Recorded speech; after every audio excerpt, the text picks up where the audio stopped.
জয়নাল গো, ও জয়নাল, কোথায় গেলা ফেলিয়া রে জয়নাল, জয়নাল গো, বলাও জয়নাল, আমারে কই ফালায় গেলা তুমি?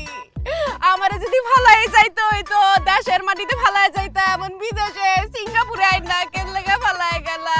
ও জয়নাল, আমি আন কই যাবো, কি করব? সব বিদেশি রাইটটা যাইতে যাই তো কিছু কইতে পারুম না। ও জয়নাল, কই গেলা তুমি? আমি যে ভুল করছি, তুমি আমার একটা বার কইতা, আমি তোমার পাও ধরে মাপ চাইতাম, তাও আমার এনে রাইকা কই গেলা গো জয়নাল, ও জয়নাল। তুমি বুঝতে গেছো যে আমি ওই ব্যাটার লগে এক ব্যাটার লগে কথা কইছিলাম 2-3 বার ফোনে রং নম্বর কইয়া। আমি ইচ্ছা করে কিছু করি নাই, যখন বুঝছি যে আমার জয়নালে কষ্ট পাইবো আমি 2 নাম্বারই করে লাইতেছি, আমি আর কথা কই নাই।